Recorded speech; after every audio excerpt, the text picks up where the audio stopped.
Hello and welcome to another Beardy David video. In today's video, I am going to be making some cornbread.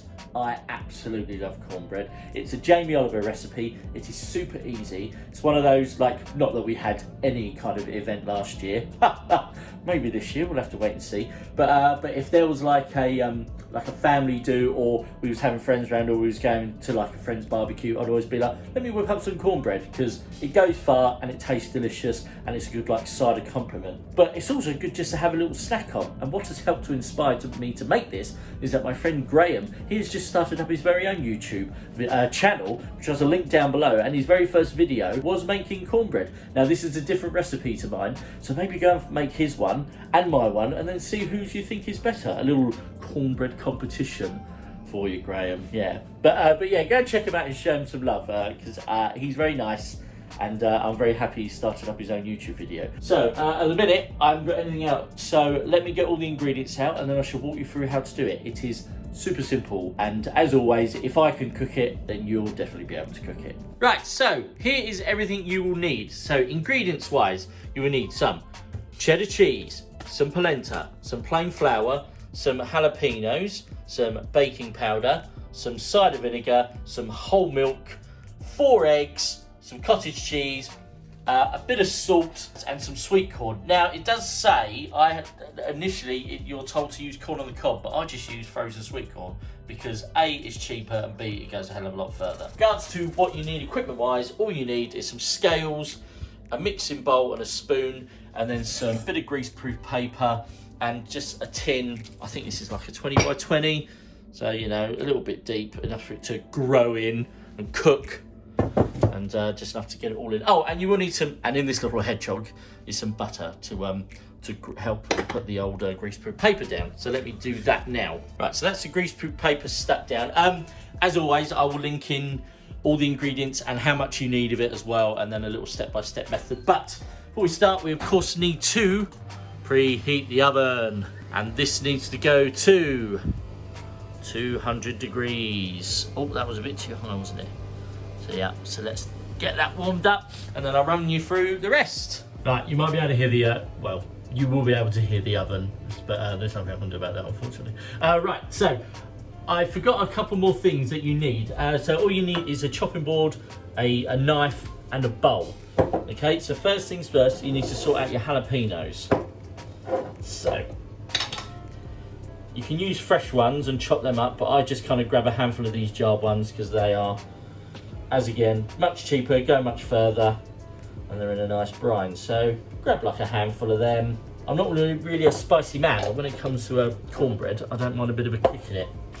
So all you do, you chop these up into fairly small chunks, and then you pop all of these into just a little bowl. I don't know if you can see me doing that or not. Let me bring that over here. Into a little bowl, you've got all the guys in there, and then just get your cider vinegar and just put in a couple of glugs so that it's almost covered. And just give it a stir, make sure they're that, and you just leave them soaking. Now I leave them soaking in the fridge just whilst I'm getting all the other bits sorted. So then next up, you want to put a bunch of your dry ingredients into your mixing bowl. You can get ready your knife and your chopping board because you're not really going to need that now. So first up is plain flour. You need 100 grams of that. Pop that into your bowl.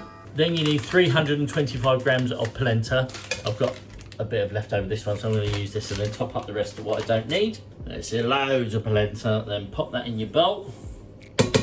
Then you need a little bit of baking powder, 1 teaspoon.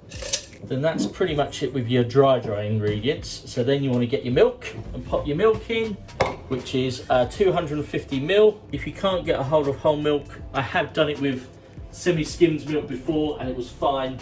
So don't panic too much if you can't get whole milk. So then you pop that in. Then you crack all 4 eggs in.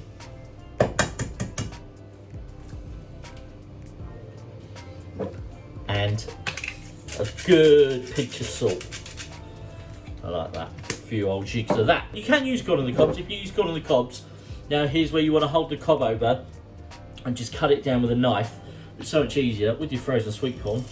Just pop it in. Done. You can put in as much or as little. This doesn't make it. I like to put in lots of corn. This is probably too much corn than you need. But I like a lot of corn in my cornbread. But yeah, that's definitely more than a couple of corn on the cobs there. But just go mad. It's all good. It's all good. Then you get your cheddar cheese, and I go for about 200 grams of cheddar cheese, because the more cheese the merrier. And then you don't grate it. All you simply do is you just break it up in your hands, and you just put in like as we like to call them, cheddar bombs. So you just kind of drop them in there like that. You can have some bigger ones and then some small. It doesn't really matter because it's all going to melt in there. I used mild cheddar, but it doesn't matter. Any cheddar will do, whether you want it really, really cheesy. Not as much, but just get plenty in there. Oh, hurts my hands, that does. So yeah, look, there we go. Plenty of cheese on top of there, but you're going to stir it in a minute. So if you put in 2 tablespoons, I just use my mixing spoon and get a couple of big old dollops on. And want it nice and cheesy. So there we go. And then in the fridge, do you remember when we had the jalapeños in the cider vinegar? So just drain the cider vinegar. They don't have to be bone dry. If they've got a little bit of cider vinegar, that's all right. All adds to the taste. And then pop them in the top. Then comes the toughest bit of this. You've got to combine it all until it's really mixed well.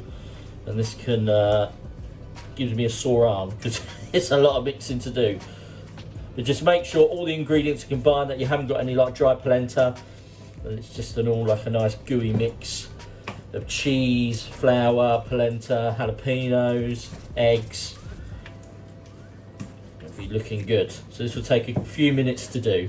Right, so there we go. I think that is all pretty much combined.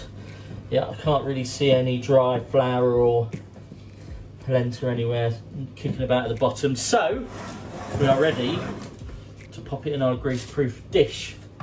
So you can see, so this is kind of what you're looking for, a really like thick texture, like that. So it shouldn't really be, or very slowly dropping off your spoon. Okay, then all you simply do is you get it out into your tray. Doesn't look very appetising at the minute, but hopefully once this is all baked, it will look delicious. There we go. So then you just spread it down, trying to get into all corners, all nooks and crevices. So get that little bit off. There we go. We are cornbread ready. So that's what we kind of look at, nice and yellow and bright. I can see all like the bits of the cottage cheese and some cheddar, some jalapeños, some sweetcorn. It's all good. Right, so then you just pop it into the oven for about 30 to 35 minutes. Yeah, I'll set my alarm for 30 minutes. I'll come check, and then if it needs a few more minutes more, it differs. Sometimes 30 minutes is enough. Sometimes you need to leave it a few minutes. I think one time it took mine 40 minutes. But you know, as always, just keep checking on it, and then just make sure you kind of like it's cooked on the top. And because it's going to be really dense anyway, so I wouldn't worry about it. So it will be quite tough on the top, and just make sure when it's a nice golden brown colour, or even like a dark brown colour, that's good. Just as long as it's not burnt, then you're all good. So I will come back in half an hour, and we'll see how it's gotten on. Right, so I've had to give it an extra 5 minutes. It was 30 minutes, but it just wasn't quite done yet. So I just had another 5 minutes, and now we are ready to take it out of the oven. Right, there we go. Whoa. So there we go. As you can see, nice and brown. You can still hear the cheese sizzling. Some of the cheese has melted up through the top, which is very, very nice. I just thought it'd be easier to go back to this view. So what you want to do next, you need a wire rack, which I've got one around here somewhere. So you need to take it out of here. So with your greaseproof paper, right, there we go. Then just pop it on there. So you can see it's got a bit of a nice tough squidge to it. And then just leave that to cool for about 10-15 minutes, maybe longer, just until it's easy to touch. So I'll come back then, and then we'll chop up and we'll take a look at it. Right, so I've let it cool down. Lauren is in here in a I'm milling around because I want dressing gown. Right, so it's still got a bit of warmth to it, but that doesn't really matter. as long as it's not boiling hot and you can touch it. So just pop it on a what do we call it? A chopping board. Sorry, let me get my knife. And then, I mean, you can chop it up however you want, really. Chop it up into nice, bigger than bite-sized pieces. It looks nice. Yeah, I mean, it does. I put this on par with my Yorkshire puddings in how good I am at them. So that's chopped them all up into like sizes like that. You can just about see that, can't you? So should we have a bit? Yes. Corner bits are my favourite bits. So there we go. Oh, I was gonna. So that's your colour looks. It looks very stodgy and dense, but my word, bit of a kick. Yeah. Have you put more? Bit of a kick from the jalapenos. Have you put more jalapenos in than normal? And that is how you make cornbread. So hopefully that was fairly easy for you to follow. As I said, as always, if I can cook it, then you can definitely cook it. But any people from across the pond who's watching, how do you make your cornbread? Is it similar to that, or is it a completely different recipe? It's keen to know, because I always like to learn more about how things are made, and if there's ways I can improve the recipe as always. But yeah, so there we go. I hope everybody's 2021 is going well so far. And as always, I shall see you in the next video. Bye-bye.